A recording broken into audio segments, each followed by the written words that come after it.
Olá, pessoal, tudo bem? Estamos aqui para mais um pouquinho de elétrica. Vamos falar hoje de corpos neutros e corpos eletricamente carregados. Carregados positivamente, carregados negativamente. Não é inscrito no canal ainda? Se inscreve no canal agora, tá? Já dá um likezinho que o vídeo vai ser tri. E ativa o sininho para receber mais aulas de física, de química. Esse canal aqui é um canal de ciência, valorizando a ciência, tá? Para a gente ter os conceitos fundamentais, desenvolver essa linguagem que é a linguagem científica, tá bom? Vamos lá então? Vamos lá então. Tá? A primeira coisa que a gente vai falar da matéria, tá? A matéria é formada por substâncias químicas. As substâncias químicas são formadas por moléculas, são formadas por retículos. Substância é o que a gente pode enxergar.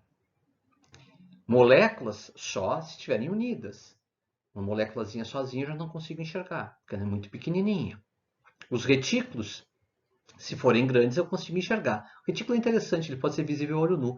Cada grãozinho de sal grosso é um retículo, por exemplo. Mas pode ser bem pequenininho, eu não consigo enxergar também. No fundo, esses retículos, essas moléculas, são formadas por átomos. Tá? Então, o átomo é o formador fundamental lá da matéria, e o átomo ainda é formado por prótons, nêutrons e elétrons. E lá está nosso interesse. Tá? Então, quando a gente analisa o átomo, a gente tem que lembrar que do átomo nós temos os prótons e os nêutrons numa região chamada núcleo. O núcleo, por esse motivo, é positivo. Tá? O núcleo ele tem, então, os prótons e os nêutrons. Os nêutrons não têm carga e os prótons têm. E existe uma região externa ao átomo, que é chamada de eletrosfera. Eu estou desenhando aqui o átomozinho de Bohr, tá? Onde lá estão os elétrons, ó, essas bolinhas aí que eu estou colocando são os elétrons. Mas o que interessa para nós é que esses tais de elétrons é que têm liberdade. Esses elétrons aqui, ó, que carregam a corrente elétrica. E eles, elétrons, têm liberdade. Tá? Então, eles têm maior liberdade. Eles podem sair do átomo. Tá? Então, eles têm liberdade de ir e vir. Ah, professor, uma liberdade que eu vou colocar aqui entre aspas, né? Porque ele tem a atração do núcleo que segura ele, aquele negócio. É um puxa e afrouxa, né? Mas lembra que se o elétron ganha energia suficiente, ele consegue sair do átomo. E sair do átomo pode gerar corrente elétrica. Então, é muito importante que a gente entenda isso. Quem é que tem liberdade? O elétron. O elétron tem essa liberdade de ir e vir. Uma liberdade que eu botei ali entre aspas. Agora, olha só. Quando eu penso em corpos neutros e corpos carregados, primeira coisa é pensar no corpo neutro, tá? O que seria o corpo neutro? Vamos pensar no nível nano, lá no nível pequenininho, tá? Lá nos pequenininhos, tá? Esse não tem excesso de cargas, ou seja, o número de cargas positivas é igual ao número de cargas negativas. Não custa ressaltar que a carga, aula 13, hein?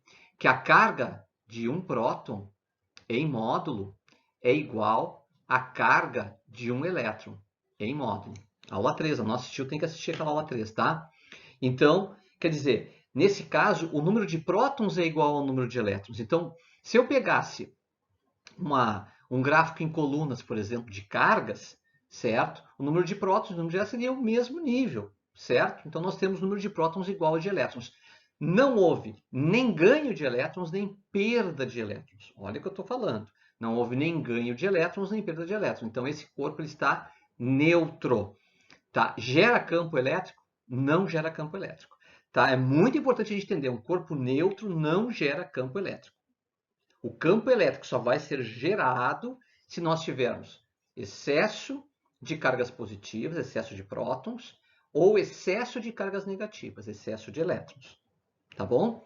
Então, o que seria um corpo positivo? Bom, o corpo positivo é aquele que tem um excesso de prótons. Por quê? Por perda de elétrons. Então, a gente vai falar do elétron como a entidade que tem liberdade. O corpo ficou positivo porque saíram elétrons dele. Então, eu posso dizer que ele é positivo pela falta de elétrons. Porque os elétrons têm liberdade de sair dele. O que aconteceu com o corpo que está positivo? Elétrons debandaram, foram embora. E ele ficou, então, com excesso de prótons. Então, nesse caso, o número de prótons ele é maior que o número de elétrons. O número de prótons lá em cima, o número de elétrons lá embaixo. Tá? Então, nós temos essa situação. Agora, não esquecendo que ele só ficou com excesso de prótons, não é porque ele ganhou prótons. Cuidado com isso. Cuidado. E sim porque ele perdeu elétrons, tá certo? Então, é o elétron que tem grau de liberdade. Então, a perda de elétrons deixou o corpo positivo. Elétrons debandaram e aí ficou um excesso de prótons, certo? Lembra que o próton está blindado no núcleo, o próton não vai sair do átomo, o próton é a característica fundamental do átomo e ele não sai. Lembra que tem a força nuclear forte que mantém lá o núcleo bem unido, tá certo? Beleza, né? Agora, e o corpo pode ser negativo. Se ele for negativo é porque ele, de alguma maneira, recebeu elétrons de alguém. Então, o número de elétrons é maior que o número de prótons. Então, estão observando no gráfico, o número de elétrons, a linhazinha sempre bate nos prótons, tá? Por quê? Porque o próton não muda. Tá? É o mesmo corpo, perceberam que é o mesmo corpo? Está neutro, está positivo, está negativo. O número de prótons não mudou. O que alterou aí? Alterou o número de elétrons. No primeiro caso, nós tínhamos o número de prótons igual ao número de elétrons. No segundo caso, nós temos o número de prótons maior que o número de elétrons por perda de elétrons. No terceiro caso, nós temos o número de prótons menor que o número de elétrons por recepção de elétrons. Então, esse corpo está com elétrons sobrando, como a gente diz, um elétrons em excesso. Tá? Então, o número de prótons é menor que o número de elétrons, e aí nós vamos ter o quê? Um caso de ganho de elétrons pelo corpo. O corpo ganhou elétrons. Bom, a ideia é bem simplesinha, só quero que vocês fiquem com clareza com relação ao campo elétrico, que é um assunto que depois a gente vai falar muito. Tá? Corpo neutro não tem campo elétrico, o corpo que é positivo gera um campo elétrico e o corpo negativo gera um outro tipo de campo elétrico. Tá? Nós vamos verificar que esses campos elétricos são, claro, são semelhantes, mas o campo elétrico do corpo positivo vai atrair corpos negativos. O corpo elétrico criado pelo corpo negativo vai atrair corpos positivos. Espero que esses conceitos tenham ajudado a entender a questão da mobilidade do elétron, o sujeito que carrega a energia elétrica, e para a gente entender, então, que no desequilíbrio de elétrons dentro de um corpo, nós podemos ter, então, a geração de corpos com carga positiva ou com carga negativa, tá? É essa a eletrostática, então, né? Nós estamos misturando um pouquinho, trabalhando um pouquinho da eletrodinâmica e eletrostática. Quando o elétron se movimenta, vocês veem movimento, eletrodinâmica. Quando nós analisamos um corpo parado, como é esse caso aqui, tá? Eletrostática, tá bom? Muito bem, espero que tenha auxiliado vocês, tá? Muito obrigado por chegarem até aqui. Se chegou até aqui, pô, dá um likezinho aí, tá? E inscreve-se no canal. Divulga o vídeo, se achou, gostou, divulga, porque vai ter muita gente, tá, querendo estudar. Nós estamos numa época bem difícil, né, onde estudar é bem importante. Tem provas colégio, tem provas Enem, tá? As pessoas têm que também entender um pouquinho da ciência, tá? Então, por esse motivo, esse canal, então, tá aí, tá? Funcionando para ajudar vocês. Tá bom? Muito grato e até nosso próximo encontro.